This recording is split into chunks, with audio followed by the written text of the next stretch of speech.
Bonsoir Vincent, bonsoir Elisa, bonsoir à tous et à toutes au nom de la Société mathématique de France et de la Bibliothèque nationale de France. La crise sanitaire nous pousse à poursuivre le mode de fonctionnement distanciel et nous prive du plaisir de vous recevoir, mais elle a permis d'élargir la participation à de nouveaux établissements partout dans le monde. Bienvenue à tous nos participants. Ce cycle de conférences, un texte, un mathématicien, existe depuis 2005 et est organisé par la SMF et la BNF. Elle a pour partenaire la revue Tangente, qui publiera un compte-rendu de cette rencontre, et surtout l'association Animat, qui intervient dans les lycées et fait des pré-conférences aux classes demandeuses, et via le chat, favorise votre participation ce soir, via en particulier Elisa de Canton de l'association Animat. Bonsoir Elisa.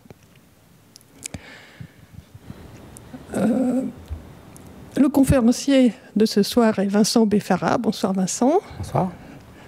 Vincent est directeur de recherche au CNRS et à l'université Joseph Fourier à Grenoble. Il a suivi une scolarité au lycée Hélène Boucher à Paris, puis préparé les concours au lycée Louis-le-Grand. Il a intégré l'ENS de Paris. Il a soutenu en 2003 une thèse sur les mouvements browniens plans, SLE, invariance conforme et dimension fractale. C'est donc un probabiliste. Et il s'intéresse notamment aux phénomènes critiques en lien avec la physique statistique. Cher Vincent, pourquoi as-tu choisi de devenir un chercheur en mathématiques ? Eh bien, c'est pas facile de répondre à cette question. En fait, au lycée, j'aimais bien les maths, mais c'était pas vraiment une passion. Je suis un peu allé en prépa parce que les gens que je connaissais y allaient. Et j'ai pris goût un peu sur le tard. Quand j'ai commencé à prendre contact avec le monde de la recherche et à voir qu'on pouvait faire des choses nouvelles assez rapidement, et j'ai pris goût, puis donc voilà, ça a commencé comme ça, un peu plus tard que, je pense, la plupart des collègues mathématiciens dans les labos. Et pourquoi les probas alors ? Et là aussi, c'est un petit peu le hasard les copains aimaient bien faire des probas, on était quelques-uns à être dans la même classe, le prof nous a bien plu, et puis... ça aurait tout aussi bien pu être un autre domaine, je pense. D'accord. Et les profs jouent beaucoup, ont une grosse influence là-dessus sur les choix qu'on fait, à quel point on est compatible avec le prof qu'on a l'année en question. C'est une façon de choisir le sujet. D'accord. Les mathématiques, c'est très sociable en fait. Oui, c'est toujours sociable. On travaille toujours à plusieurs. Bah, écoute, il est grand temps de te laisser commencer ton exposé. Merci. Eh bien, merci pour cette invitation. C'est un exposé un peu particulier parce qu'on n'a pas de personnes dans la salle pour voir comment ça se passe, comment vous réagissez. N'hésitez pas donc à faire remonter des questions par le chat si vous en avez. Il y aura un certain nombre de pauses dans l'exposé où on pourra répondre aux questions que vous avez, donc n'hésitez pas à en poser s'il y a des choses qui ne sont pas claires. Donc, ce dont je vais vous parler, c'est de mécanique statistique. Et c'est un domaine qui est à l'interface entre les mathématiques, donc c'est un exposé de mathématiques, mais à l'interface avec la physique. Et je vais commencer par vous parler d'une expérience de physique qui est quelque chose qu'on peut expérimenter vraiment à la main. L'expérience, c'est la suivante. Qu'est-ce qui se passe quand on prend un aimant et qu'on le chauffe ? Donc vous ne savez peut-être pas, vous n'avez peut-être pas fait l'expérience pour de vrai, mais si on prend un aimant et qu'on le chauffe avec un chalumeau, arrivé à une certaine température, il perd son aimantation. Et si on prend un matériau métallique qui est attiré par un aimant, arrivé à la même température, il perd sa capacité à être attiré par un aimant. Et cette température-là, ça s'appelle la température de Curie. C'est une température à laquelle les propriétés du fer ou d'autres matériaux changent drastiquement. Juste en dessous, ils sont attirés par des aimants comme on en a l'habitude, et juste au-dessus, ils ne sont plus du tout attirés. Donc ça s'appelle une température critique, et ce genre de transition, ça s'appelle une transition de phase. Et c'est quelque chose qu'on observe dans beaucoup de domaines. C'est le même genre de phénomène quand vous faites chauffer de la glace et qu'elle fond, quand vous faites bouillir de l'eau et qu'elle devient gazeuse. Il y a toutes sortes de phénomènes en physique qui sont des changements, des changements qualitatifs entre des matériaux de type vraiment différents et qui se produisent quand on change la température, mais à une température extrêmement précise. Donc la température dépend bien sûr du matériau, dépend de l'expérience qu'on fait, mais le phénomène, c'est quelque chose de très général. Alors pour vous convaincre qu'on peut effectivement faire ça, je vous montre une petite expérience, en espérant que ça passe dans la vidéo. Donc ça, c'est un aimant, et ce qu'on fait, c'est qu'on chauffe un bout de métal au-dessus de sa température de Curie, on le place sous l'aimant, et puis quand il refroidit en dessous de sa température de Curie, il devient aimanté à nouveau et il est attiré par l'aimant. Alors, deuxième expérience, là il y a deux objets, ils ne sont pas de la même taille, donc le petit va refroidir plus vite, il est attiré plus vite. Et le deuxième, quand il atteint sa température de Curie, il redevient aimanté et vous allez voir que brutalement il va devenir magnétique et se coller à l'aimant à nouveau. Et on peut prédire exactement combien de temps il lui faut et il se recolle. Donc voilà, expérience qui est quelque chose qu'on peut faire pour de vrai. On peut prendre un aimant, le chauffer et observer ce phénomène. Donc la température de Curie du fer, c'est 770 degrés. Ce n'est pas quelque chose qu'on obtient très facilement, mais il y a des matériaux où c'est de l'ordre de quelques centaines de degrés. C'est tout à fait faisable. Donc voilà, on a une expérience, on a un phénomène et on voudrait bien le comprendre. Et donc le physicien, il voit ça et il se dit comment je pourrais expliquer l'existence de cette transition de phase à cette température de Curie. Et si c'est un physicien avec un petit peu une âme de mathématicien, il a une démarche qui va être naturelle. Il va modéliser son matériau de manière simplifiée en choisissant un modèle assez simple pour qu'il puisse l'étudier et à la fois assez complexe pour être réaliste et pour avoir le même genre de comportement. Et on verra un exemple juste après. Ensuite, une fois qu'il a son modèle, il oublie un peu l'objet physique, il regarde le modèle en tant que modèle, comme objet mathématique. Alors il est quand même guidé par son intuition de physicien, il sait ce qu'il veut prouver sur le modèle, il sait quelles vont être les choses qui sont vraies, il va devoir les prouver parce que c'est le but, mais il sait à peu près où il va. Il sait peut-être quelles sont les méthodes qui vont marcher parce qu'il y a des choses en physique qu'il sait et qu'il va vouloir appliquer. Mais il va faire des maths sur son modèle. Et ensuite, il revient à son objet physique, il compare ce que le modèle a prédit avec le vrai comportement de l'objet physique. Et il voit si ça colle. Et puis si ça colle, il est content, il a obtenu quelque chose de réaliste. Et si ça colle pas, il retourne, il raffine son modèle, il le rend un petit peu plus compliqué jusqu'à ce que ça marche. Donc voilà, c'est ça la démarche de la physique mathématique. On prend un problème physique, on le rend mathématique avec le bon niveau de détail, le bon niveau de généralité. Et c'est pas facile de trouver ce bon niveau. Et ensuite, on revient voir si ça fait des prédictions qui sont correctes. Alors, première question ? Oui, déjà des questions. Une première question toute simple, c'est la température 770 degrés, vous donnez pas d'unité, est-ce que c'est en degrés Celsius ou en degrés Fahrenheit ? C'est des degrés Celsius. D'accord, très bien. Et j'ai également une question, pourquoi l'aimant, quand il refroidit, il ne reprend pas automatiquement son aimantation ? Est-ce que c'est possible que l'aimant reprenne son aimantation ? Alors, c'est une bonne question. Quand on fait perdre l'aimantation comme ça, le matériau, vous allez voir juste après dans le modèle qu'on va regarder, il devient en fait totalement désordonné et quand on le refroidit, d'une certaine façon il a envie de s'aimanter mais ça lui prendra tellement longtemps de se réaligner, de redevenir un aimant qu'aux échelles auxquelles on peut le regarder, en fait il ne le fait pas. Mais on peut le réaimanter en l'exposant à un champ électrique, comme on fabrique des aimants. D'accord. Et est-ce que vous pourriez donner d'autres exemples de matériaux qui subissent un changement avec, par exemple, une température très élevée, enfin, le même genre de phénomène ?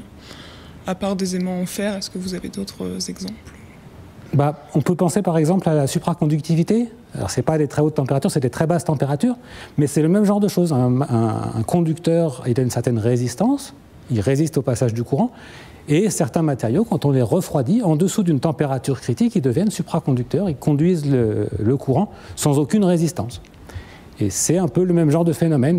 Il y a deux régimes de part et d'autre d'une température, et cette température, c'est un endroit où il se passe une transition brusque entre deux comportements.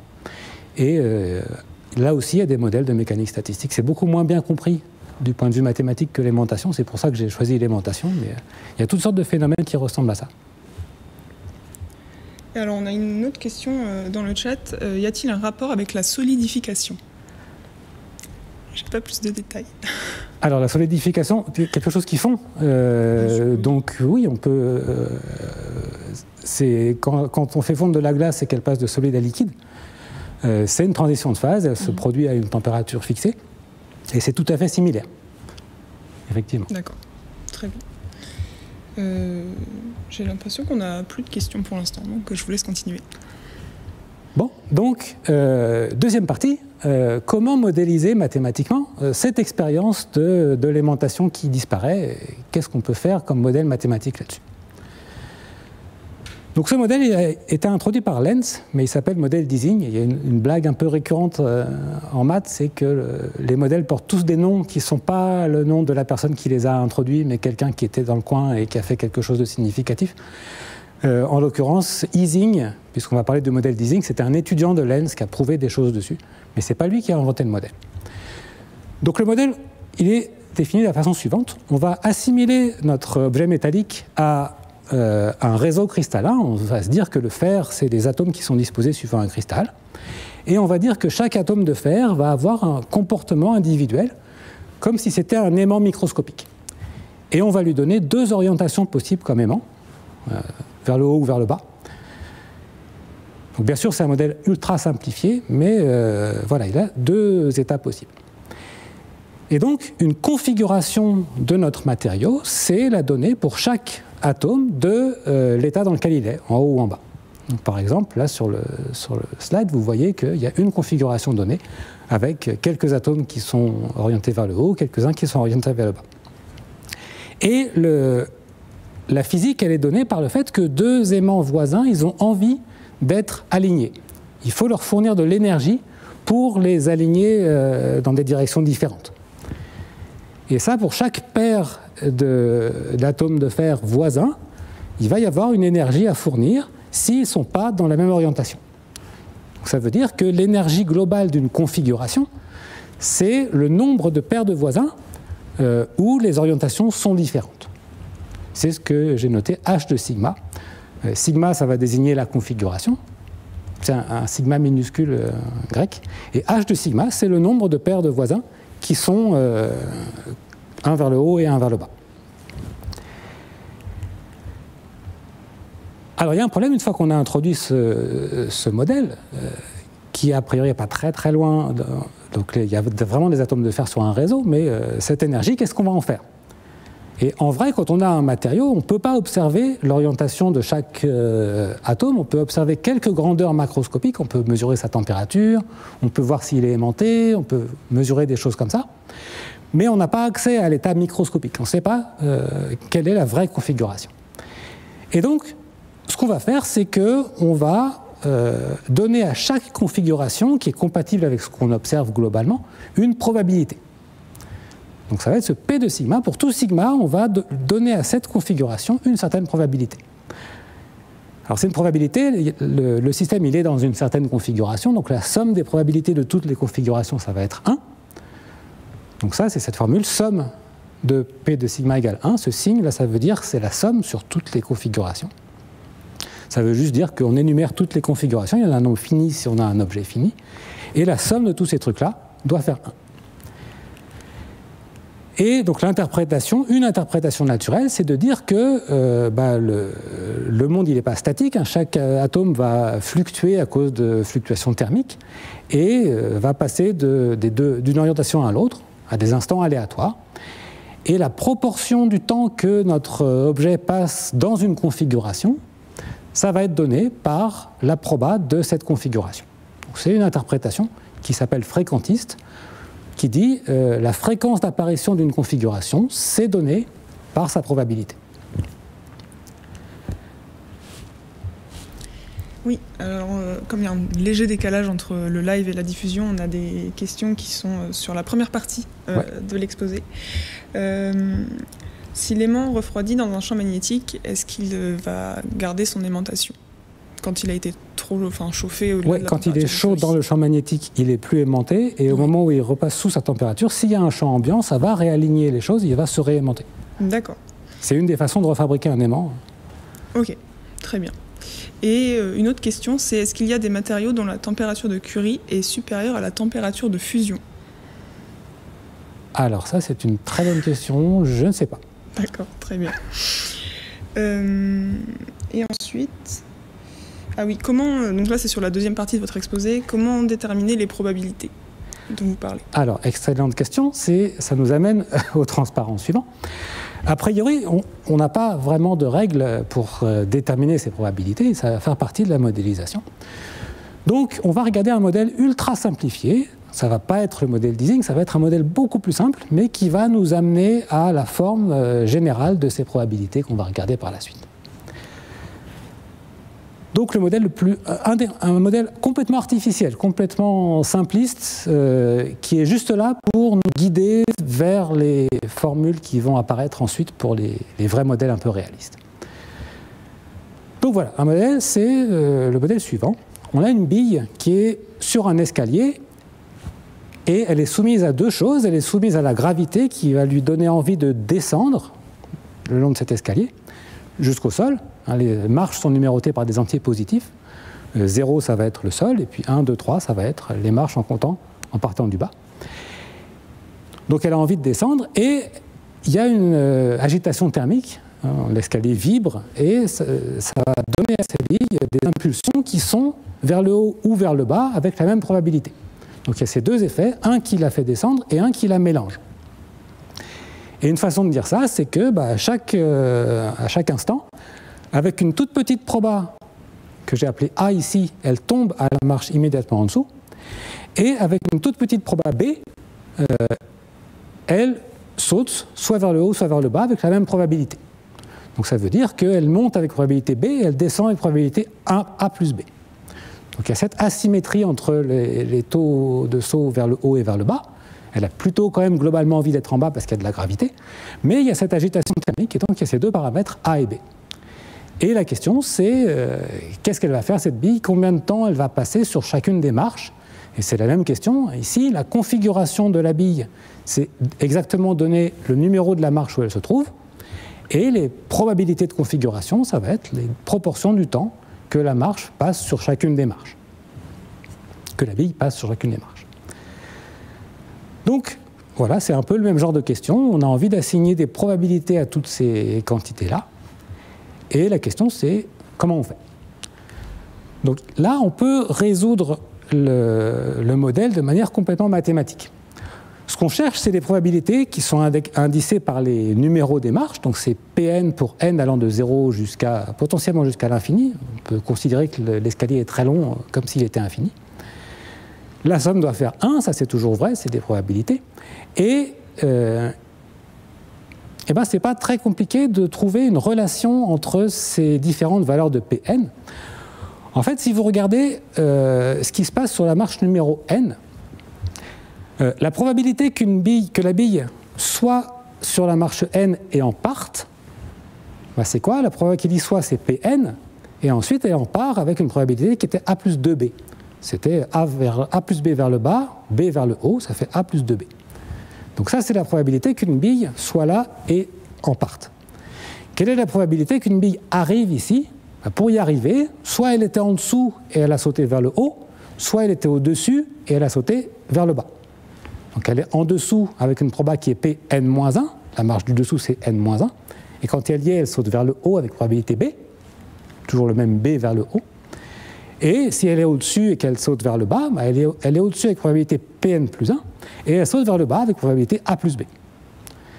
Et si on est à l'équilibre, si on est à un état où les probabilités sont invariantes dans le temps, Ces deux probabilités de partir d'une marche et d'y arriver doivent être égales, parce que c'est ça qui va nous dire que c'est l'équilibre du système. Et donc on arrive à cette équation qui est que A plus 2B fois Pn doit être égal à B fois Pn moins 1 plus A plus B fois Pn plus 1. Et ça, c'est une relation entre les valeurs successives de Pn. On a une équation par marche, à partir de n égale 1 pour que n moins 1 soit positif ou nul. Et ces équations-là, en fait, on peut les résoudre. Alors, si vous avez vu ça, c'est une récurrence linéaire d'ordre 2, c'est résolu sous forme de suite géométrique. Et il se trouve que là, le calcul, on peut le faire, et ça nous dit que Pn, c'est la nème puissance de B sur A plus B. Donc c'est ça qui va être la raison de la suite géométrique. Et puis il y a un coefficient 1 sur z devant qui est là pour que la somme fasse 1. Donc voilà, on a cette équation, on la résout et ça nous donne la proportion du temps que la bille passe sur chacune des marches. Voilà, on est content, on a résolu notre modèle. En quoi ça nous guide pour résoudre le modèle d'Ising, ou pour au moins poser le modèle d'Ising? Il y a une remarque. Ce rapport B sur A plus B, il est plus petit que 1. Et si B est tout petit, B c'était le terme de bruit, si B est tout petit, s'il n'y a pas beaucoup d'agitation, ce rapport-là il est proche de 0, et si B est très grand devant A, ce rapport il est proche de 1.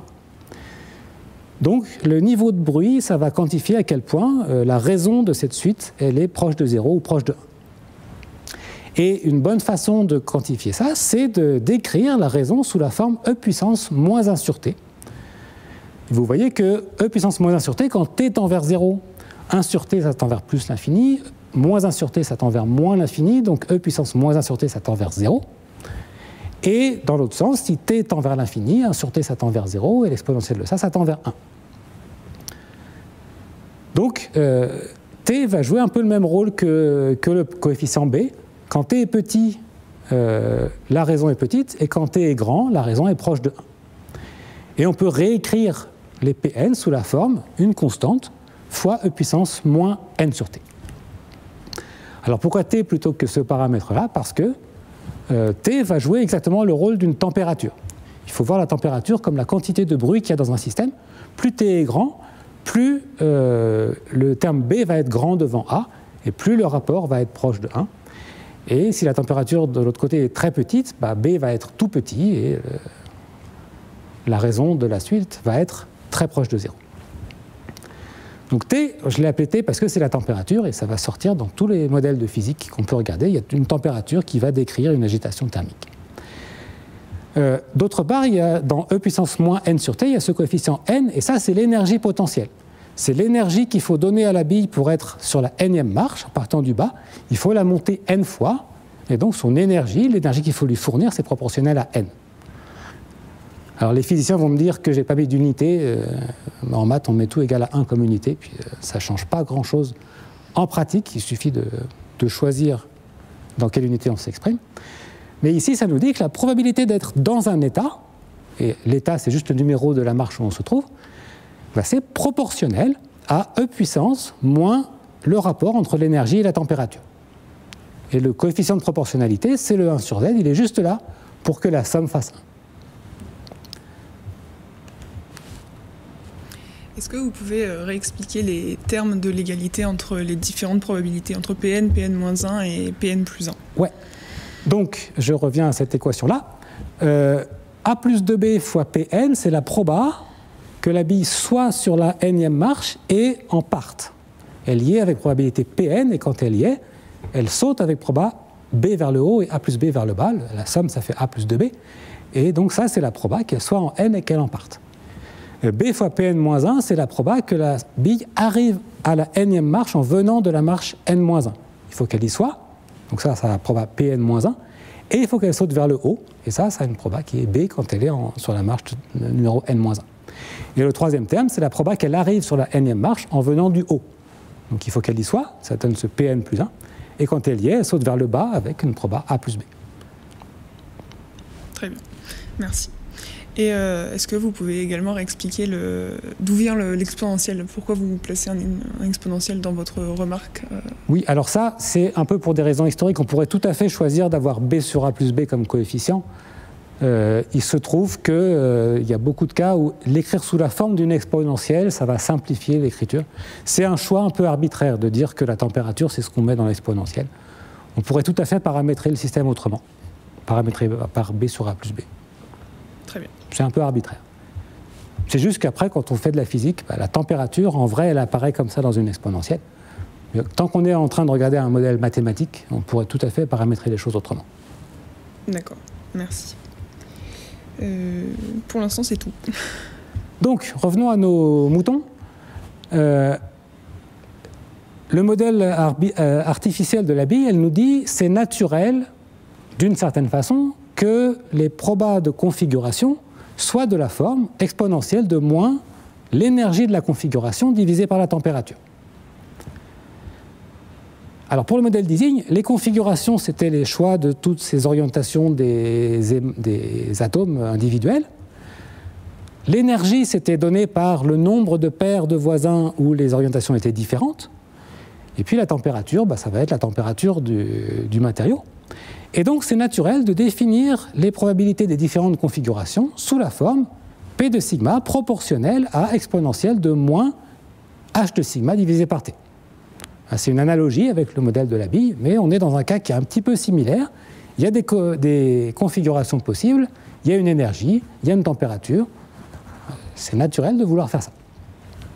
Et à nouveau, donc, il y a ce coefficient devant qui est 1 sur Z, qui est juste là pour que la somme sur les configurations soit égale à 1. Donc voilà, ça spécifie le modèle d'Ising, c'est le choix de ces probabilités-là pour les différentes configurations.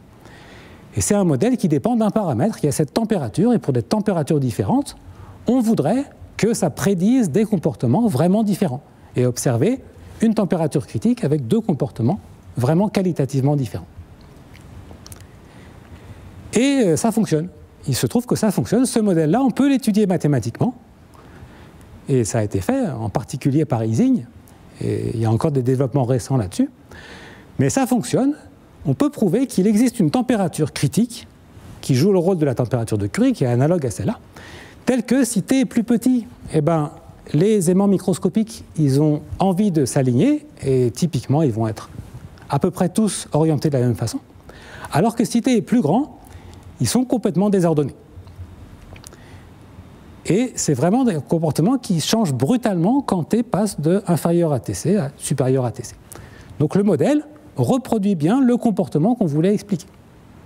Alors ça ne dit pas qu'en vrai, un barreau métallique, c'est exactement donné par un modèle d'Ising, mais ça dit qu'on n'était pas très très loin, parce qu'on a un modèle simplifié qui prédit le même genre de comportement. Alors, petite photo, ça c'est ce qu'on voit quand on fait le modèle d'Ising et qu'on regarde une tranche du matériau. C'est dur de représenter un truc en dimension 3, donc on prend juste une tranche. Et puis à gauche, vous avez donc les couleurs noir et blanc, ça correspond aux deux orientations possibles. Et à gauche, vous avez ce qui se passe en basse température. Vous voyez qu'à peu près tout le monde est aligné, puis il y a des petits îlots où l'orientation est dans l'autre sens. Et à droite, vous avez le cas où la température est au-dessus de la température critique, et vous voyez que c'est complètement mélangé. Localement, les atomes ont quand même tendance à être un petit peu orientés pareil, mais dès qu'on regarde un petit peu à grande échelle, ça devient complètement désordonné. Et donc ça reproduit bien ce qu'on voulait sur le matériau. Donc voilà, c'est la fin de la première grande partie de cet exposé qui est quelle est la démarche du physicien mathématicien pour modéliser des objets physiques, arriver à des modèles mathématiques. Et ce domaine-là de la physique ou des maths, ou à l'intersection entre les deux, ça s'appelle la mécanique statistique.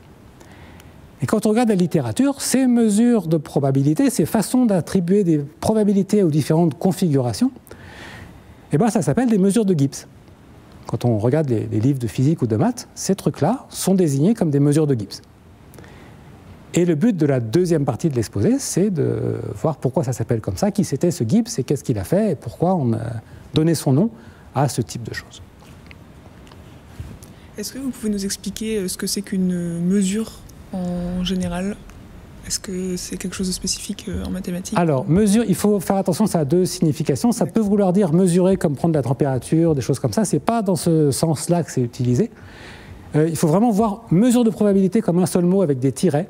C'est juste une façon d'assigner à chaque configuration une proba de façon à ce que la somme fasse 1.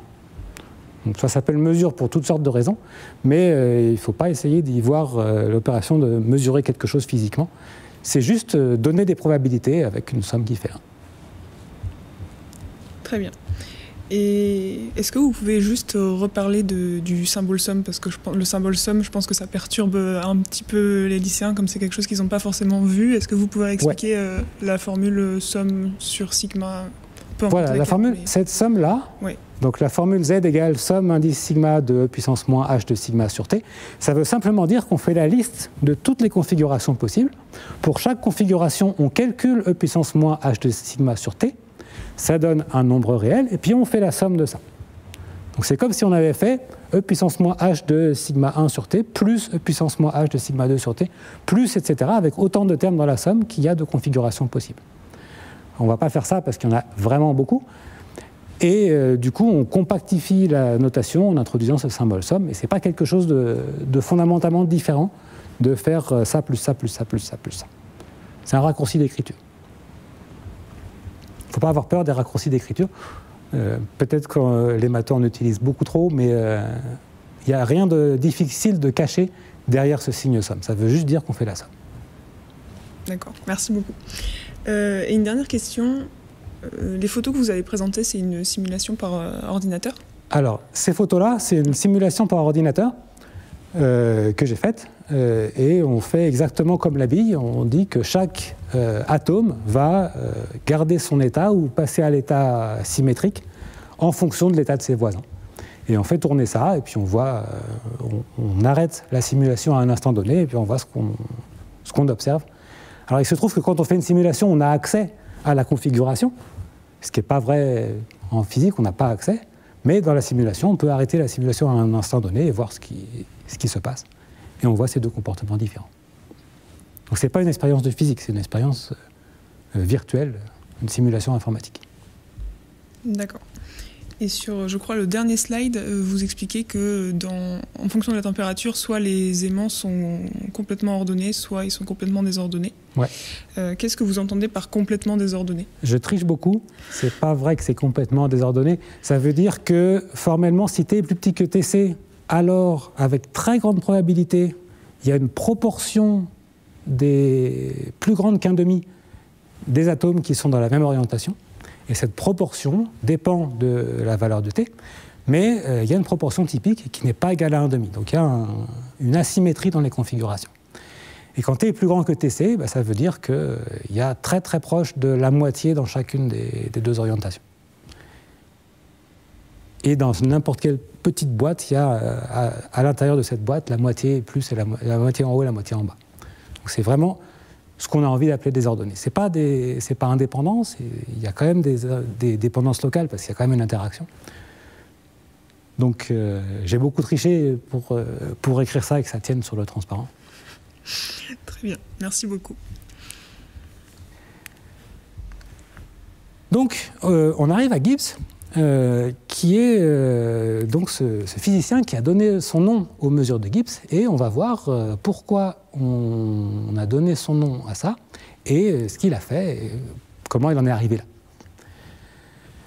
Donc Gibbs, il vit à la fin du XVIIIe siècle et au tout début à la fin du XIXe siècle et au tout début du XXe siècle. C'est le moment de la révolution industrielle.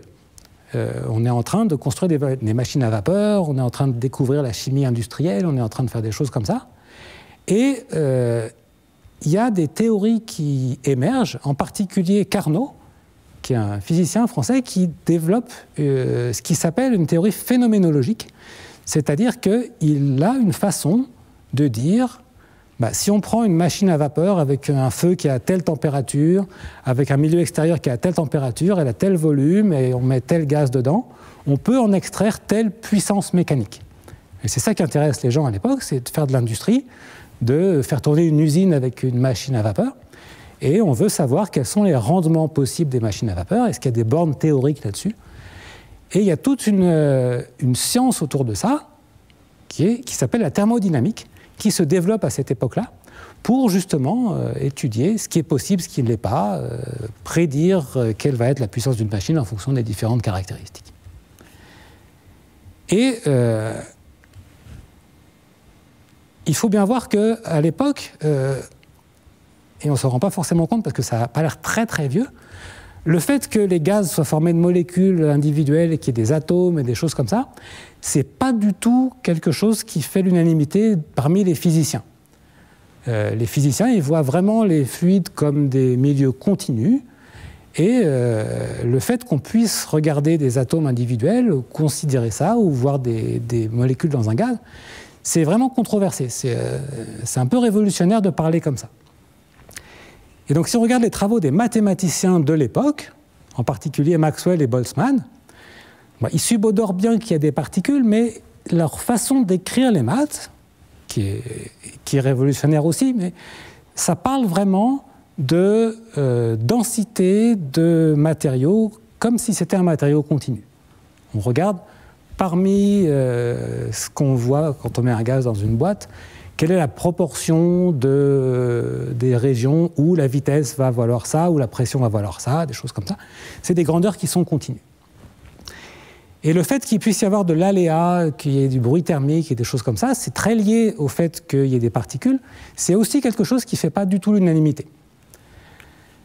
Et donc il y a par exemple un article en allemand de Boltzmann où il obtient une preuve mathématique de ce qui s'appelle le second principe de la thermodynamique. Alors je vous ai mis le titre en allemand, si vous ne parlez pas allemand, ça ne sert pas forcément à grand-chose, mais c'est juste pour l'anecdote, pour dire qu'à l'époque, il y avait vraiment des publications dans plein de langues différentes. C'est un truc qui a un peu disparu maintenant, tout est en anglais.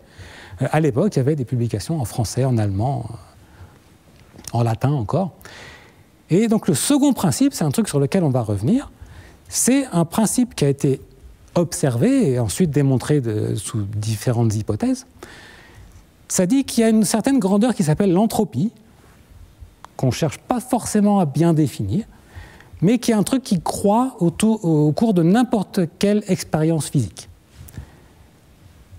Donc voilà, c'est un peu une boîte noire, il y a cet objet qui s'appelle l'entropie, qui est un truc qui croît, et le fait que ça croît, ça s'appelle le second principe de la thermodynamique. Et donc Boltzmann, en 1871, prouve qu'avec la bonne définition de l'entropie et avec la bonne modélisation des densités de gaz dans une boîte, l'entropie, c'est effectivement quelque chose qui croît. Mais il n'a pas vraiment explicitement une approche microscopique à base de molécules. C'est des équations qui sont continues.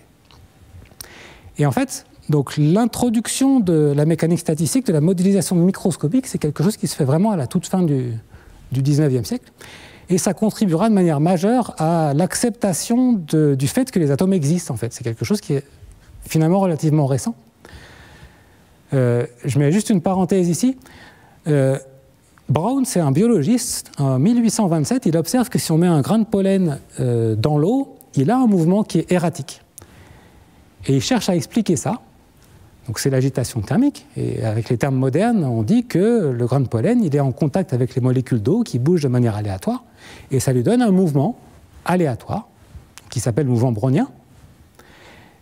Mais à l'époque, c'était un peu obscur. Et le fait qu'il y ait des molécules d'eau qui lui donnent ce mouvement, c'est quelque chose qui a été théorisé par Einstein en 1905. Donc finalement, ça ne fait pas beaucoup plus d'un siècle, alors que la physique, ça date de l'Antiquité. Donc c'est quelque chose de récent, et c'est déjà de la mécanique statistique de dire que les molécules d'eau vont donner un mouvement comme ça à un grain de pollen. C'est vraiment quelque chose qui est au goût du jour au début du XXe siècle. Donc Gibbs, je vais me faire tomber dessus par tous les historiens des sciences parce que je vais dire sans doute beaucoup d'énormités, mais donc il est né en 1839. C'est un peu un prodige. Il entre à l'université à 15 ans, il a sa thèse à 24 ans. Sa thèse, c'est une thèse de mathématiques appliquées à l'industrie, ce qui est tout à fait au goût de l'époque. Il étudie les formes optimales de dents pour faire des engrenages. Et donc sa thèse, on trouve des dessins de dents faites à la plume, à l'encre. C'est très joli à voir. Il enseigne le latin comme tout le monde. Il a un brevet pour un nouveau type de frein pour les trains. Donc il fait vraiment de la recherche appliquée. Et puis, il voyage en France et en Allemagne pendant 3 ans. Il voit tous les physiciens européens de l'époque, en France et en Allemagne en particulier. Il rencontre Boltzmann et d'autres. Et voilà, il revient dans sa ville à Yale, à l'université de Yale. Et il vivra à Yale jusqu'à la fin de sa vie. Il sera célibataire, il vivra toute sa vie dans la maison où il a grandi quand il était petit. Et il fera de la science, il fera l'aller-retour entre sa maison et son bureau. Et essentiellement, il ne voyage plus du tout. Il fait de la science un petit peu comme un ermite. Et pendant qu'il est ermite comme ça, il va révolutionner l'un après l'autre plusieurs domaines de la physique. Donc le premier domaine, c'est la chimie industrielle. Son premier ouvrage, en 1875, parle d'équilibre de substances hétérogènes, et c'est là-dedans qu'il introduit toutes les notions de chimie actuelles, comme le potentiel chimique, l'énergie libre, les énergies de réaction, tous ces trucs-là sont introduites et définies et étudiées dans ce premier livre, qui est un livre qui a vraiment marqué l'histoire de la chimie. Et ce n'est pas de ce livre-là que je veux vous parler aujourd'hui. Après, il s'ennuie de la chimie, il veut faire autre chose, donc il fait de l'optique, il fait des maths, il invente le calcul vectoriel. Et vraiment, sur la fin de sa vie, il va développer la mécanique statistique de la manière un peu microscopique, comme je vous ai raconté sur le modèle d'Ising. Donc à partir d'une modélisation, de faire une liste des configurations, de mettre des mesures de proba dessus. Et vraiment, cette approche-là, de mettre des mesures de proba sur des ensembles de configurations, c'est quelque chose qui apparaît vraiment dans son livre. Donc ce livre, il est publié en 1902, et lui, il meurt en 1903. C'est vraiment la dernière chose qu'il fait. Et après avoir révolutionné la chimie, il révolutionne la physique mathématique par cet ouvrage. Donc c'est pas n'importe qui. Einstein a dit que c'était le plus grand esprit de toute l'histoire de l'Amérique, ce qui n'est pas rien quand Einstein dit ça. J'imagine qu'Einstein ne se considère pas comme faisant partie de l'histoire de l'Amérique pour dire ça, mais ça veut dire qu'il a vraiment marqué les physiciens de son temps par ses contributions qui sont toutes révolutionnaires. Donc le texte, le cycle s'appelle Un texte à un mathématicien. Alors le mathématicien, c'est pas moi, c'est Gibbs. Et le texte, c'est ce livre-là. C'est Elementary Principles of Statistical Mechanics. Ça veut dire les principes élémentaires de mécanique statistique. C'est le livre publié en 1902, donc juste avant la mort de Gibbs, où non seulement il introduit le terme de mécanique statistique, alors c'est pas clair si c'est exactement dans ce livre, mais c'est lui qui a inventé ce terme-là, et il va développer complètement à partir d'axiomes mathématiques la théorie de la mécanique statistique. Donc comme je l'ai dit, à l'époque, il y a Boltzmann, qui est un physicien extrêmement important, qui a aussi contribué beaucoup à la mécanique statistique, mais à l'époque, sa modélisation était basée sur des objets continus. Et je ne vais pas parler du tout de ce qu'a fait Boltzmann. Si ça vous intéresse, il y a un exposé de Laure Saint-Raymond dans le même cycle de conférences sur l'équation de Boltzmann, que vous pouvez aller voir si ça vous intéresse. Et donc, encore une fois, l'apport de Gibbs, c'est dans la formalisation mathématique et dans le fait d'introduire cette notion de probabilité et d'aléatoire dans les modèles physiques de l'époque. On peut faire une pause s'il y a des questions, sinon... On a des questions sur Gibbs, même si vous aviez dit que vous n'étiez pas spécialiste de l'histoire des sciences. Ouais, Comment Gibbs gagnait-il sa vie? Est-ce qu'il enseignait? Alors Gibbs, au début, il était rentier, il avait assez de biens pour vivre sans enseigner, et ça lui a bien servi parce qu'au début, il faisait de la physique un petit peu en amateur, il n'a pas eu des publications tout de suite, donc il vivait de ses rentes. Et ensuite, après son voyage en Europe, il est arrivé aux États-Unis. Là, il s'est fait embaucher comme professeur à l'université de Yale. Donc là, il avait un salaire et puis il était professeur. Et il est mort assez riche parce que comme il restait toujours entre chez lui et son bureau, il n'a pas dépensé grand-chose. Et vu son éclectisme, Gibbs a-t-il donné son nom à d'autres objets, théorèmes ou théories? Alors, il y a énormément de choses en physique qui s'appellent Gibbs quelque chose. Bon, il y en a trop pour faire la liste, et je ne suis pas du tout spécialiste, mais il suffit d'aller voir sur la page Wikipédia de Gibbs pour voir qu'il y a une vingtaine de théorèmes majeurs de physique qui portent le nom de Gibbs quelque part. Et dans la foulée de cette question, est-ce que c'est le même Gibbs de l'échantillonnage dit de Gibbs? Oui, c'est le même, et j'en parle exactement à la fin de mon exposé. C'est le même. L'échantillonnage de Gibbs, c'est faire des mesures de Gibbs. Et donc c'est le même, et il n'y a qu'un seul Gibbs à ma connaissance, donc c'est bien lui. Très bien, merci beaucoup. Donc, qu'est-ce qu'il fait dans ce livre? Alors, dans ce livre, c'est vraiment un mathématicien, et donc il prend son inspiration de la physique, mais de manière complètement minimale. Donc, il commence par un chapitre où il dit voilà quels sont les objets physiques qu'on va regarder. Il y a des particules, elles ont des vitesses, elles ont des interactions entre elles, des choses comme ça. Il y a un théorème physique qui est essentiellement la loi de Newton, qui dit qu'une particule elle est attirée par les autres, elle accélère en fonction des forces qu'on lui donne. Ce genre de choses basiques de physique. Et essentiellement, dans la plus grande partie du livre, c'est tout ce qu'il dit sur la physique. Il prend un certain nombre d'axiomes, et ensuite, d'axiomes de choses qu'il considère comme des vérités mathématiques. Et pendant presque les 3/4 du livre, il ne parle plus du tout de physique. Il va faire des maths. Alors qu'est-ce qu'il va faire? Essentiellement, il introduit les mesures de Gibbs. Alors il n'appelle pas ça mesure de Gibbs, lui il appelle ça ensemble. Alors le thème ensemble, il ne veut plus dire la même chose quand on fait des maths, mais il appelle ça un ensemble. Et donc là, j'ai extrait des petits bouts du livre pour vous montrer en gros à quoi ça ressemble. C'est pas la peine d'essayer de lire tout ce qu'il y a sur l'écran. Ça, c'est le chapitre 4 où il introduit ce qui s'appelle la distribution canonique. Et la distribution canonique, c'est celle dont j'ai parlé avant. C'est celle qui s'appelle maintenant mesure de Gibbs. Donc le paragraphe en bas, donc le titre du chapitre, c'est « Sur la distribution dans l'espace de phase ». L'espace de phase, c'est la même chose dans ce cadre-là que la liste des configurations. Sur la distribution qui s'appelle la distribution canonique, où l'indice de probabilité, j'y reviens, est une fonction linéaire de l'énergie, est proportionnelle à l'énergie.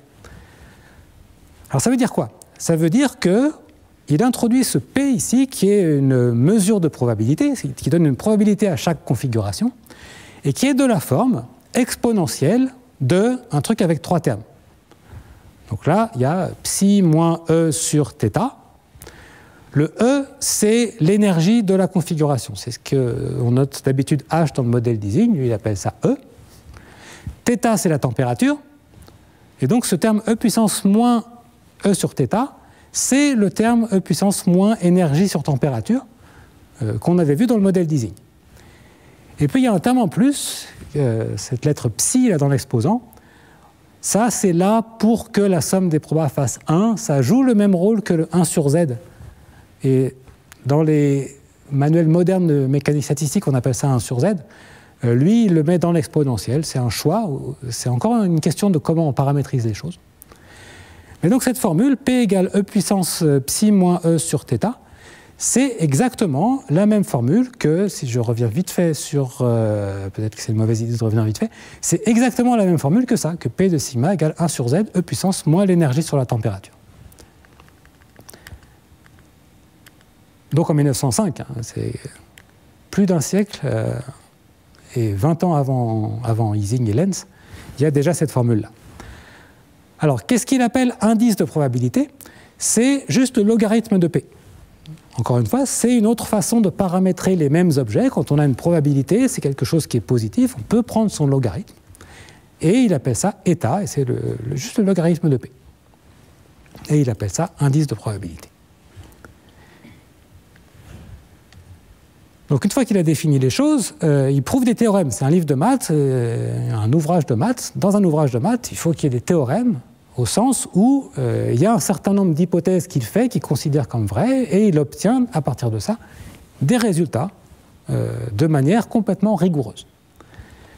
Donc j'en ai choisi un qui est vraiment représentatif, c'est ce théorème 2, qui dit, avec les termes de l'époque, s'il y a un ensemble qui est distribué de la manière canonique, alors l'indice de probabilité moyen est plus petit que dans toute autre distribution où l'énergie moyenne est la même.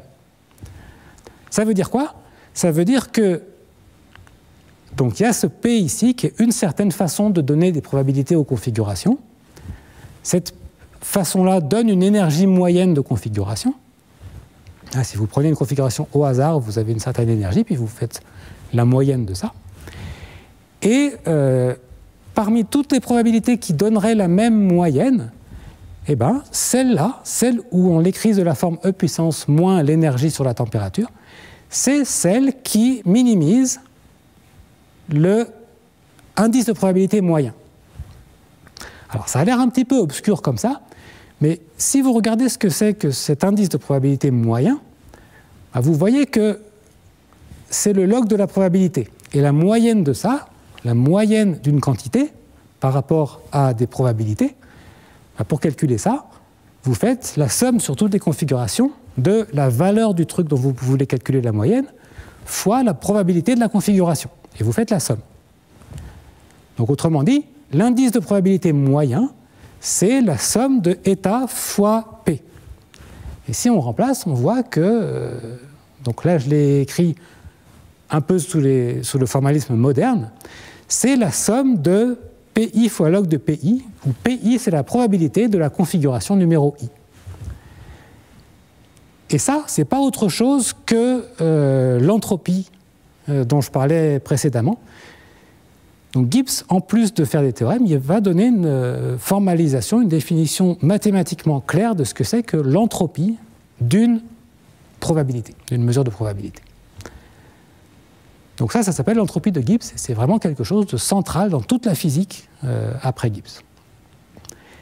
Et donc ce théorème-là, il vous dit, si vous fixez l'énergie d'un système, eh ben, il va se répartir de façon à minimiser l'entropie. Et ça, c'est une approche qui est extrêmement moderne. J'y reviendrai après. C'est vraiment une façon de fonder la mécanique statistique en disant, on fixe des grandeurs qui sont mesurables, comme l'énergie, la température, etc.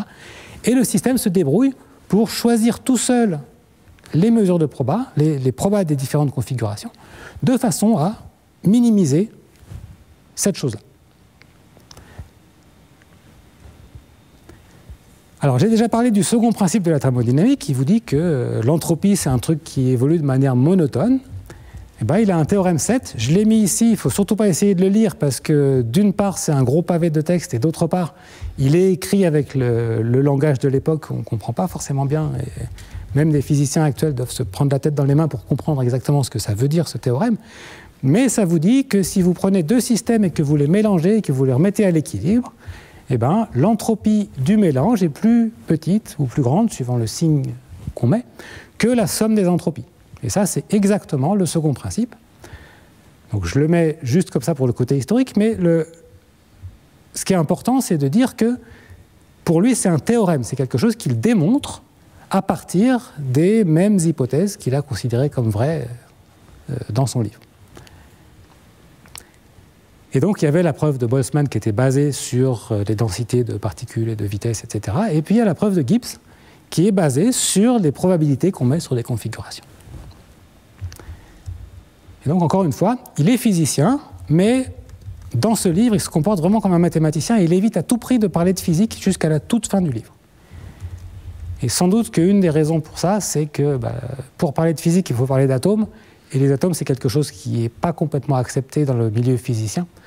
Donc, il fait des maths, il dit, voilà, on fait comme s'il y avait des particules, on ne les appelle pas particules, et puis on fait des preuves de théorèmes. Et à la toute fin du livre, il parle de thermodynamique. C'est quand même quelque chose qu'il connaît, hein. Il a révolutionné la chimie en faisant de la thermodynamique, donc c'est un spécialiste de ça. Et à la fin, il dit, tiens, quelle coïncidence, les résultats qu'on obtient, ils ont des contreparties dans la thermodynamique. Et donc, tout se passe comme si les vrais modèles physiques, ils étaient formés d'atomes microscopiques qui se comportent comme ça. Et donc, ça explique le sous-titre du livre, ça parle de fondement de la thermodynamique, mais le fond du livre, la partie principale du livre, c'est vraiment des mathématiques où il prouve des choses sur des probabilités. Alors on a plusieurs questions sur le livre en lui-même de Gibbs. Donc Nicolas nous demande comment se présente le livre. Est-ce qu'il y a déjà beaucoup de formalisme ou beaucoup de textes? Et on a quelqu'un d'autre qui nous demande s'il fait des démonstrations complètes. Alors pour répondre à la deuxième question, il fait des démonstrations vraiment complètes, mais qui sont des démonstrations de maths. Donc on prend des hypothèses et on prouve que les hypothèses entraînent des conclusions. Il ne fait pas en ce sens-là des démonstrations de physique, parce que les hypothèses, il ne les associe pas forcément à une réalité physique. Mais partant de ces hypothèses, il a un comportement complètement formel, complètement mathématique et complètement rigoureux. Et la première question, c'était ce livre-là, à quel point il y a des maths, à quel point il y a du texte, à quel point c'est... Tout à fait. Et en fait, c'est un livre qui a un aspect extrêmement moderne. Il y a pas mal de formules, forcément.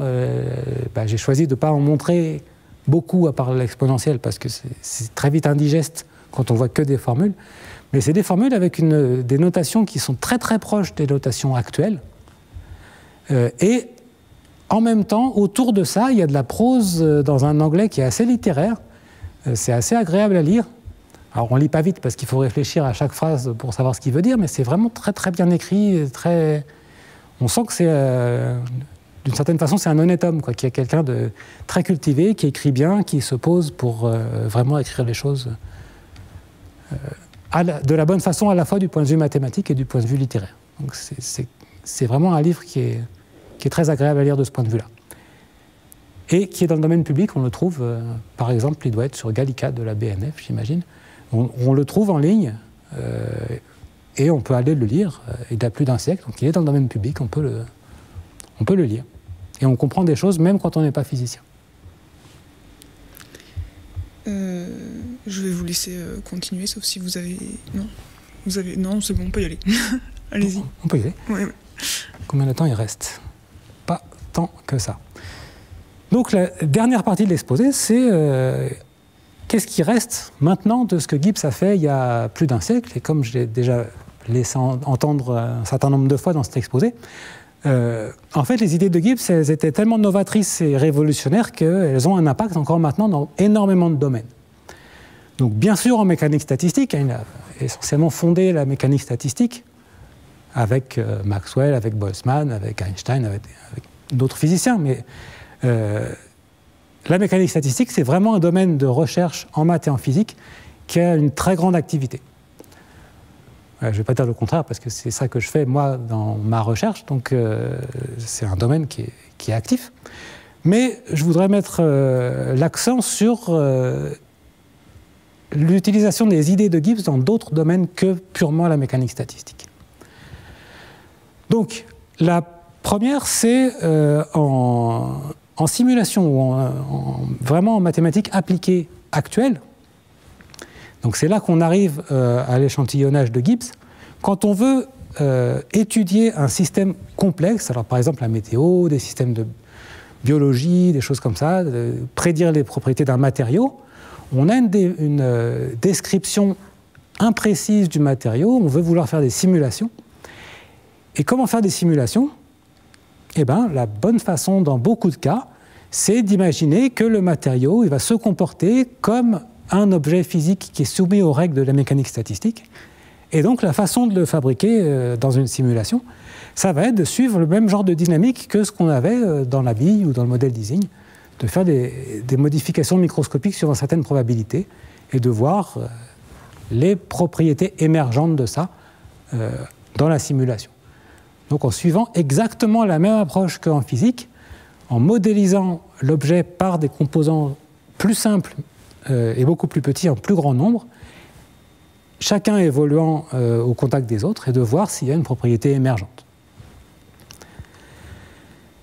De manière un petit peu reliée, il y a quelque chose qui est très important actuellement qui s'appelle l'optimisation stochastique.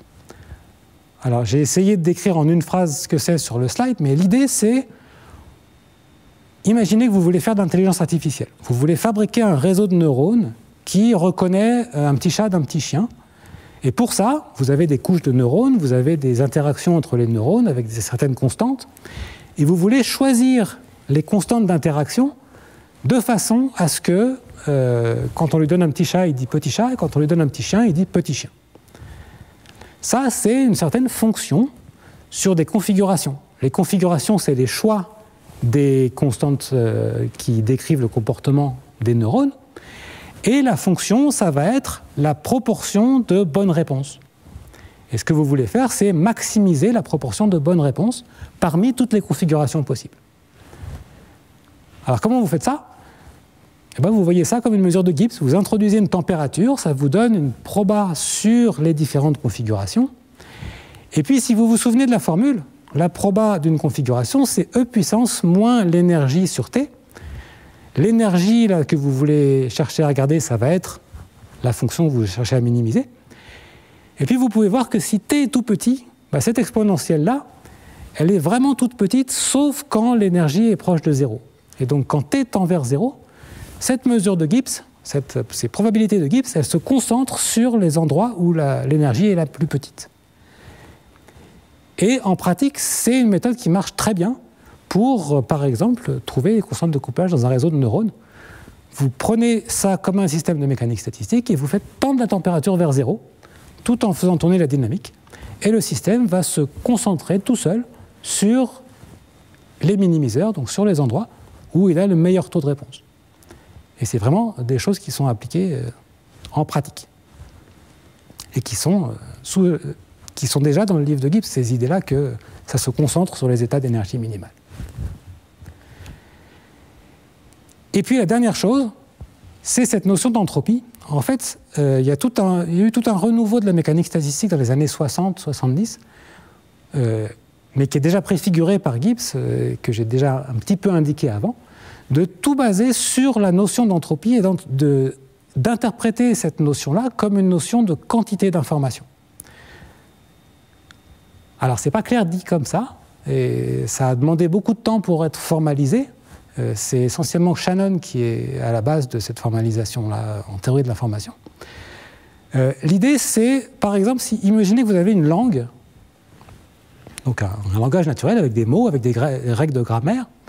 Vous pouvez modéliser cette langue par des probabilités. Vous mettez une probabilité sur chaque mot, et ça vous donne une certaine mesure de probabilité sur le vocabulaire. Donc ça vous dit comment choisir un mot au hasard avec les proportions qu'on observe dans la vraie langue. Donc ça va être les PI avec I, ça ne va pas être des configurations, ça va être des mots. Mais on peut calculer l'entropie. On peut calculer somme des PI fois log de PI sur tous les mots. Et ça donne une entropie qui caractérise la langue que vous regardez. Et il se trouve que si vous voulez comprimer un message, un texte dans cette langue, eh bien, vous pouvez le comprimer jusqu'à une longueur minimale qui est vraiment bien quantifiée par cette notion d'entropie. Plus l'entropie est grande dans une langue, moins vous allez pouvoir la comprimer. Donc ça, c'est la base de ce qui s'appelle la théorie de l'information, où on essaye de quantifier l'information contenue dans un texte. Et la bonne quantité pour ça, c'est l'entropie, mais la même entropie que Gibbs. Donc l'entropie qu'il a introduite, somme de PI fois log de PI. Et donc je vous remets le théorème qui dit la mesure naturelle qu'on observe dans un système, c'est celle qui minimise l'entropie. Et bien la façon de voir ça en physique moderne, c'est de dire on ne sait pas a priori dans quelle configuration on va se trouver. On n'a pas d'informations a priori sur les probabilités des différentes configurations. On fixe des paramètres globaux, par exemple l'énergie moyenne, et ça, on voit ça comme une information. Et quelle est la mesure de proba sur les configurations qui est la plus probable, sachant l'information que vous avez extérieurement? C'est celle qui va avoir le plus d'entropie. Et donc c'est pour ça que la vraie physique, le vrai objet physique, il va choisir des probas qui sont celles qui maximisent l'entropie, celles qui maximisent l'information que vous n'avez pas révélée par votre mesure. Et en fait, on peut refonder toute la mécanique statistique à partir de ça, partir de l'information, de l'entropie, et dire que les mesures de Gibbs vont maximiser l'entropie, et ça donne des prédictions qui sont les bonnes. Donc c'est vraiment, d'une certaine façon, c'est la bonne façon de faire de la mécanique statistique. Et c'était déjà préfiguré par les travaux de Gibbs. Voilà, donc en conclusion, Gibbs c'était un physicien qui a révolutionné beaucoup de domaines en physique, mais ce qu'il a vraiment apporté dans l'histoire, c'est cette mathématisation et ce côté systématique de parler de probabilité, d'introduire des axiomes ou des choses mathématiques, et de voir tout ce qu'on pouvait en déduire mathématiquement. Et cette approche-là, elle a eu des répercussions dans plein de domaines. Et encore maintenant, on utilise les idées de Gibbs et on les redécouvre périodiquement. Et voilà, c'est tout ce que je voulais vous raconter aujourd'hui. Merci beaucoup, Vincent. Avant de laisser Elisa continuer avec les questions du chat, moi, j'en ai une sur le mathématicien actuel. Est-ce que c'est possible de nous expliquer un problème sur lequel tu travailles ou d'autres personnes travaillent en mécanique statistique de façon accessible? Alors, par exemple, je peux vous donner un résultat récent sur le modèle d'Ising, pour vous dire que ce n'est pas un truc qui date des années 20 et qui a été complètement résolu dans les années 30. Il y a une question quand on regarde un modèle comme ça, avec une transition de phase, c'est est-ce que la force de magnétisation d'un aimant elle est discontinue quand on passe en dessous de la température critique à au-dessus de la température critique. La magnétisation, elle va décroître quand on s'approche du point critique, elle est nulle quand on est au-dessus, mais elle pourrait avoir une limite nulle quand on chauffe progressivement, rester strictement positive et ensuite être nulle, ou elle pourrait chuter vraiment brutalement pour des toutes petites variations de T. Et pour le modèle d'Ising, en dimension, on peut définir ce modèle d'Ising en n'importe quelle dimension. En dimension 2, ce n'est pas très difficile de prouver que la transition est ce qui s'appelle continue, donc la magnétisation tend vers 0. En dimension 3, c'est quelque chose de très récent.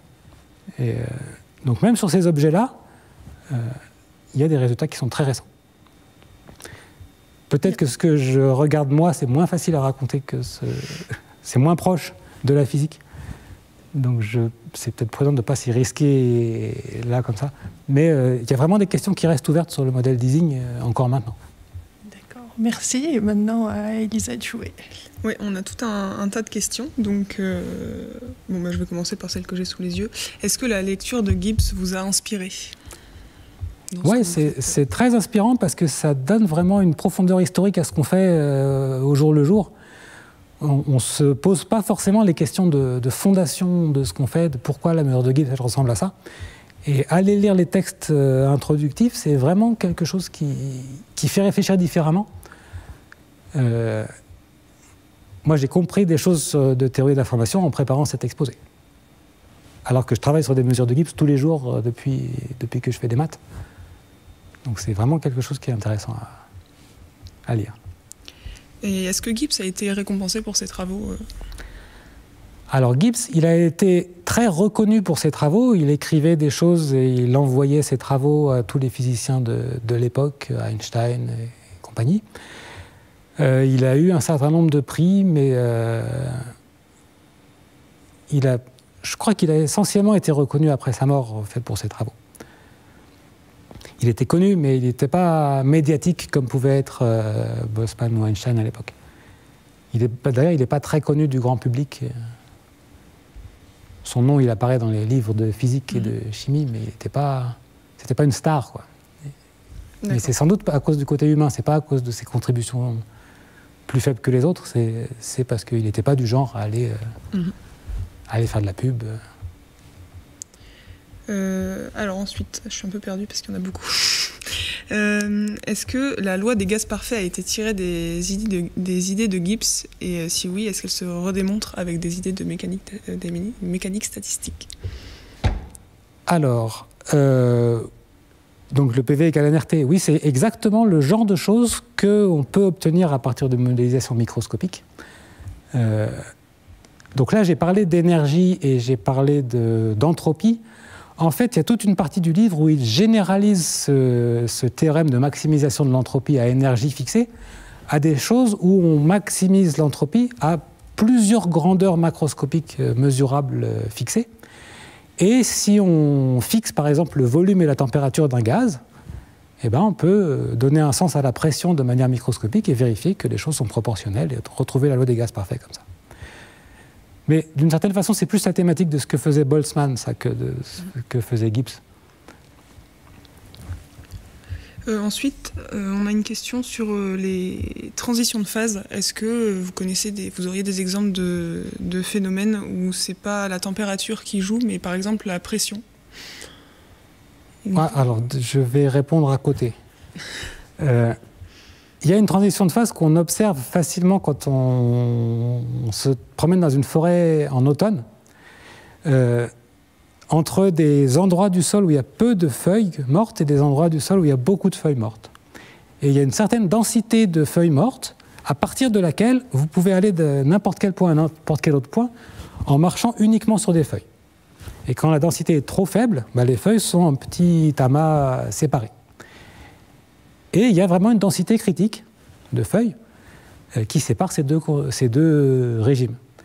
Et ça, c'est vraiment, on peut voir ça comme une transition de phase entre des états dilués et des états connexes.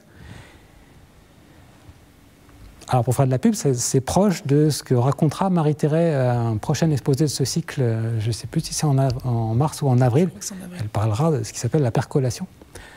Mais donc, on a des transitions de phase en fonction d'autres paramètres que la température. Oui, donc ça peut être lié à d'autres grandeurs que la température, ça peut être lié à tout et n'importe quoi en fait. Alors la pression, bien sûr, c'est assez proche de la température parce que c'est vraiment une grandeur physique. Il y a des diagrammes de phase. Si vous regardez l'eau, par exemple, il y a le diagramme de phase avec l'endroit où c'est solide, liquide et gazeux. C'est vraiment en dimension 2, il y a la température et la pression. Et donc les trucs que j'ai racontés sur Ising, on peut les voir quand on fait changer la température à pression fixée. Mais on peut changer la pression et ça fait des transitions de phase qui ne sont pas de la même nature, mais qui sont des transitions de phase. Est-ce que vous pouvez expliquer à quoi sert l'entropie dans le cas que vous avez expliqué, par exemple, pour modéliser une langue? Comment on utilise l'entropie dans Alors, ce cas? on ne l'utilise pas vraiment pour modéliser une langue, on l'utilise pour quantifier à quel point on peut compresser un texte dans cette langue. Donc la question, c'est, vous avez un long texte, vous voulez l'encoder, par exemple, pour l'envoyer par Internet, vous voulez l'envoyer par mail, vous voulez minimiser la taille du fichier que vous envoyez, et donc vous allez mettre ça dans un compresseur, vous allez faire zip. Et la question, c'est, est-ce qu'il y a une façon de donner des bornes a priori sur la meilleure compression qu'on peut obtenir d'une langue, ou d'une image, ou de toutes sortes de choses, d'un son? Et l'entropie, c'est une façon de donner des bornes théoriques qui vous disent des choses du genre, ce texte-là, dans telle langue ou dans telle situation, on ne pourra jamais le comprimer plus que ça parce que l'entropie est fixée et donc on ne pourra pas le comprimer plus que l'entropie qu'il contient. Donc c'est vraiment une façon de mesurer une quantité d'informations qui doit être préservée. Et dans ce cas précis, les probabilités, elles correspondent à quoi ? Et dans ce cas précis, ça revient à des probabilités, c'est on prend un grand texte, on prend un mot au hasard, quelle est la proportion de fois qu'on va tomber sur tel mot, ça donne une probabilité. D'accord. Les vrais modèles sont un peu plus compliqués que ça, mais l'idée c'est ça, c'est de dire, c'est les proportions de différents mots, de différentes lettres, de différentes suites de mots. D'accord, très bien. Ensuite, on a des questions sur le modèle que vous avez pris en parlant d'intelligence artificielle avec la reconnaissance d'images. Quelle est l'énergie dans la reconnaissance des chats? Si on les a déjà identifiés, y a-t-il encore un problème? Alors, donc je vais revenir à ça, à la formule qui donne la proba. Peut-être que ça va aider d'avoir la formule sur l'écran. Donc il n'y a pas vraiment d'énergie dans ces problèmes-là. Il y a une certaine fonction sur un espace de configuration qui, donc à une configuration, à un choix des poids, donne une valeur numérique qui est la proportion d'erreur typiquement, que va faire le réseau de neurones sur un certain échantillon. Et on veut régler les boutons qui donnent les différentes constantes de couplage entre les neurones de façon à minimiser le taux d'erreur. Donc ça, c'est un problème qui, a priori, n'est pas un problème de physique, il n'y a pas d'énergie là-dedans. Ce qu'on fait, c'est on va appeler énergie le taux d'erreur qu'on veut minimiser, et on va introduire une mesure de proba comme fait Gibbs. Donc on introduit une température et on introduit des probabilités. C'est très artificiel, a priori, de faire ça. C'est une façon de dire que si on veut minimiser une fonction, en fait, ça revient à dire qu'on veut choisir au hasard une configuration de façon à ce que ce soit le plus probable possible que ce soit proche du minimum. Et ensuite, on remarque que quand on fait tendre la température vers 0, eh ben, ces probabilités-là, elles se concentrent de plus en plus sur les minimums. Et donc, c'est une façon d'utiliser de la physique de manière qui a l'air artificielle. Il n'y a pas vraiment une énergie dans le problème. C'est une analogie avec ce que fait la physique, mais qui, en pratique, donne des très bons résultats. Et c'est nécessaire parce que c'est des fonctions, ces taux d'erreur en fonction des coefficients qui sont très, très compliqués et qui sont... On ne peut pas du tout, par exemple, optimiser les paramètres un par un et faire ce qui s'appelle la descente de gradient. Ça ne va jamais donner des bons résultats. Ça va rester coincé dans des configurations qui sont bonnes pour des raisons locales. C'est-à-dire si on modifie si on modifie n'importe quel coefficient, c'est moins bon, donc on ne va jamais en sortir. Mais le vrai optimal, la vraie bonne façon de minimiser, c'est complètement différent. Et introduire de l'aléa, introduire une température, c'est une façon de s'affranchir de ce genre de problème. Du coup, je rebondis sur ce que vous dites avec minimiser un paramètre un par un. Donc, par exemple, là, on a Diane qui nous demande, on se concentre sur des états d'énergie minimales, mais est-ce qu'il pourrait y avoir plusieurs minima locaux différents? Oui, alors c'est exactement la même problématique. Les modèles de mécanique statistique qui sont donnés par une énergie, et cette énergie, elle a énormément de minima locaux, et typiquement un nombre fini de minima globaux. Et les mesures de Gibbs, elles vont être concentrées un peu sur les minima locaux et beaucoup sur les minima globaux. Donc effectivement, c'est ça la problématique. Et quand on veut faire de la minimisation dans des cadres d'application avec beaucoup de variables, c'est ça la difficulté. C'est ça qui numériquement rend les questions d'optimisation très difficiles. C'est la présence de ces minima locaux. Et quand vous parlez d'information, vous référez-vous uniquement à la modélisation d'une langue, donc ce dont vous parliez tout à l'heure avec un texte, etc., ou y a-t-il un sens physique à la notion d'information également? Eh ben, si on veut donner un sens physique, ça va être l'entropie, et je crois que c'est un peu obscur pour pas mal de gens de savoir exactement quel est le lien entre l'information et l'entropie, et de savoir pourquoi c'est la même chose. Il faut vraiment voir ça comme l'information qu'on mesure sur un système, qu'est-ce que ça révèle sur son état interne, quelle va être l'information que potentiellement on pourrait découvrir ensuite, et comment révéler le moins de choses possible par les quantités qu'on connaît.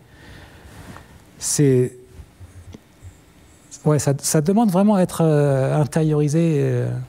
Donc il y a un physicien qui s'appelle Jaynes qui a, dans les années 60 et 70, commencé à refonder la mécanique statistique sur ce genre de considérations. Lui, pour le coup, il n'est pas très reconnu, au moins dans le milieu où je suis moi, donc des physiciens mathématiciens. Je ne sais pas ce qu'il en est dans le milieu des physiciens.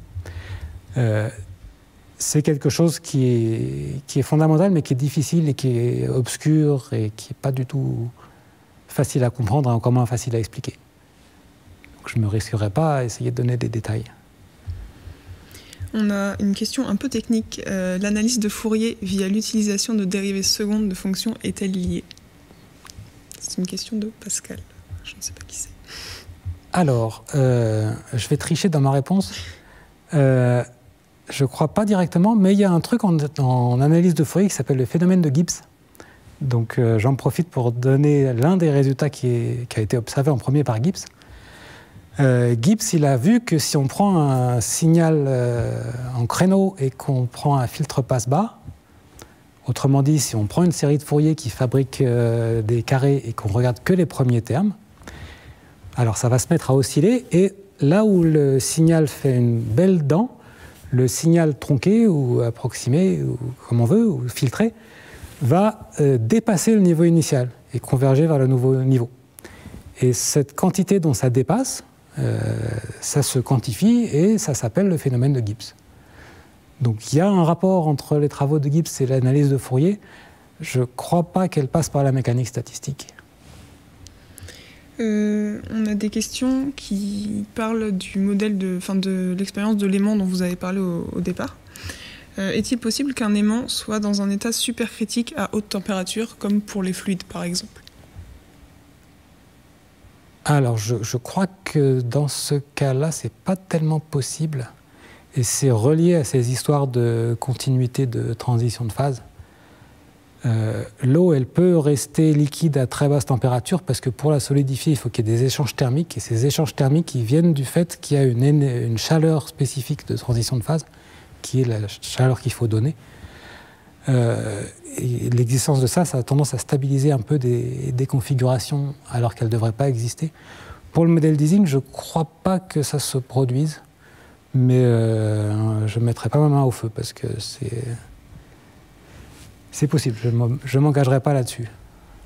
Et donc toujours selon le modèle d'Ising, la transition de phase, donc ça implique que l'aimant consomme une certaine quantité d'énergie. Et si c'est le cas, d'où l'attire-t-il et que se passe-t-il si l'aimant arrive à court d'énergie? Alors justement, pour la transition à la température de Curie, il n'y a pas d'énergie qui est liée à ça. Il n'y a pas d'énergie de passage d'une phase à l'autre. Ce n'est pas comme faire fondre de la glace, faire bouillir de l'eau. Là, il n'y a pas d'énergie nécessaire pour passer d'une phase à l'autre. Très bien. Je vois que l'exemple sur l'intelligence artificielle a quand même suscité beaucoup de réactions. On a quelqu'un qui nous demande, concernant le lien avec l'entraînement des réseaux de neurones, à quoi correspondraient les transitions de phase dans ce cas?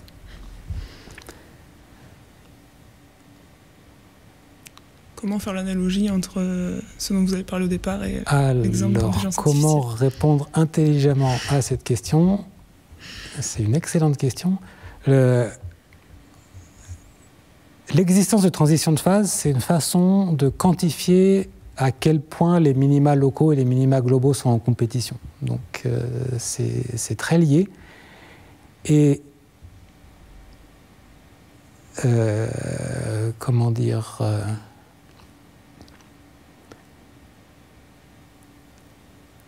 je ne sais pas comment bien répondre à cette question. Il y a une question qui est reliée, je vais tricher encore une fois dans ma réponse. Avec la vitesse à laquelle on fait tendre la température vers zéro quand on essaye de trouver les optima, il va y avoir aussi une transition si la température décroît trop vite. On va rester bloqué dans des minima locaux. Et si elle décroît plus lentement, on va avoir le temps de se moyenner et d'explorer l'espace des configurations. Et ça, on peut y voir la trace de transition de phase qui existe dans la fonction compliquée qui reconnaît ou pas les chats et les chiens.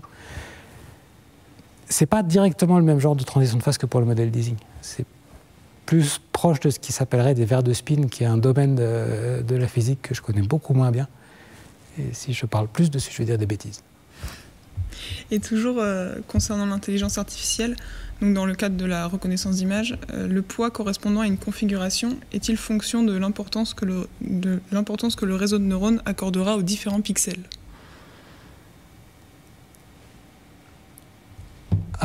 On peut éventuellement... Ce que je voulais dire, c'est que la méthode générale qui consiste à dire on a une certaine fonction, on veut la minimiser, ça c'est une méthode complètement générale qui vient d'intuitions qui viennent de la physique. Donc après, dire quels coefficients correspondent à quelle entrée, quel pixel est important, quelle combinaison de pixels, etc., c'est pas le genre de questions auxquelles on peut répondre par de la physique. Ça sera vraiment quelque chose qui va dépendre de la structure du réseau qu'on regarde. C'est des questions qui sont différentes et dont je ne connais pas vraiment de réponse. On a une question plus générale concernant la mécanique statistique. Comment vous pourriez définir la mécanique statistique du point de vue mathématique? Est-ce que ça se définit par l'origine physique des problèmes qu'on veut modéliser? Oui, au départ. Et maintenant, le terme mécanique statistique, ça désigne tout ce qui concerne l'étude de systèmes qui sont formés de petites composantes essentiellement identiques qui interagissent. Donc au départ, c'est des modélisations d'objets physiques. Et après, il y a des objets en mathématiques qu'on fait rentrer dans la mécanique statistique qui n'ont pas de contrepartie physique, qu'on définit pour généraliser les modèles, parce que souvent en maths, c'est intéressant, quand on a un modèle particulier, de le faire rentrer dans une famille plus large pour essayer d'avoir des théorèmes plus généraux, qui des fois sont plus faciles à prouver quand ils sont plus généraux, parce qu'on a moins d'hypothèses, on réussit plus facilement à savoir ce qui est pertinent. Donc il y a des modèles mathématiques qu'on appelle mécanique statistique et qui ne sont pas des modèles physiques. Mais historiquement, et aussi en termes d'importance des modèles, les modèles les plus importants sont des modèles physiques. Je pense que c'est tout. On peut peut-être encore, parce que comme il y a toujours ce décalage entre la diffusion et le réel, on va peut-être attendre un petit peu s'il y a d'autres questions. Marie-Claude, je ne sais pas si tu as vu d'autres questions que j'aurais laissé passer. Ah bah si, il y en a une. Quel lien entre la mécanique quantique et la mécastat? Alors ça, c'est une très vaste question. Je n'ai pas du tout parlé de mécanique quantique, mais si vous regardez le modèle d'Ising, en fait, on se demande pourquoi il y a deux orientations de ces aimantations des atomes, alors qu'on a un aimant qui est en dimension 3, et un aimant, lui, il a n'importe quelle orientation. En fait, c'est vraiment une analogie, mais la justification de ça, c'est ce qui s'appelle le spin, et ça peut vraiment prendre deux valeurs. Donc, fondamentalement, le modèle d'Ising, c'est un modèle qui vient de la mécanique quantique. Donc, j'ai triché, je n'ai pas du tout parlé de mécanique quantique et de spin en faisant la description, et j'ai dit que ça correspondait à un truc qui a les bons comportements. Mais c'est très lié. Dire que les systèmes quantiques interagissent et qu'il y a des phénomènes émergents, etc., c'est vraiment des questions qui sont présentes en mécanique statistique. Très bien. Encore une. Les phénomènes d'hystérésis, j'ai peut-être écorché le mot, je ne sais pas, sont-ils modélisables par des modèles de type Ising? Alors, certains, oui. Hystérésis, ça veut dire rester dans un état qui vient de... Enfin, garder mémoire de l'état d'où on venait. Et par exemple, ça désigne la magnétisation qu'a un aimant quand il réacquiert une magnétisation parce qu'il était dans un champ extérieur ou des choses comme ça. C'est tout à fait modélisé par la mécanique statistique et par le profil, en fait, pour la forme de la fonction h de l'énergie sur l'espace des configurations. L'hystérésis, ça va dire essentiellement qu'il y a plusieurs endroits où le minimum global est atteint et que c'est très difficile pour le système de passer de l'un à l'autre, même s'ils sont a priori de même probabilité, parce que pour passer de l'un à l'autre, il faudrait passer par des états où l'énergie est beaucoup plus grande. Et donc ça stabilise des choses qui correspondent à ce qu'on appelle hystérésis en physique. Très bien, je pense que c'était la dernière question. Merci beaucoup pour vos réponses et pour votre exposé. Merci beaucoup Vincent. Alors le chat aussi remercie beaucoup. Merci pour ce chouette exposé et la possibilité d'interagir. J'utiliserai ça dans mes cours. Voilà, on est tous très contents. On va t'applaudir déjà. Voilà. Il y en a d'autres qui applaudissent à distance. Et donc, je donne rendez-vous à tout le monde pour la prochaine séance d'un texte, un mathématicien. Donc, le 17 mars, on aura le plaisir d'écouter Patrick Popescu-Pampu de l'Université de Lille et spécialiste de la théorie des singularités, qui nous parlera de René Thom et du dynamisme des formes instables. Merci encore Vincent, bonne soirée à tout le monde, merci Elisa, merci à toute l'équipe de la BNF et à la BNF de nous avoir accueillis. Au revoir. Au revoir.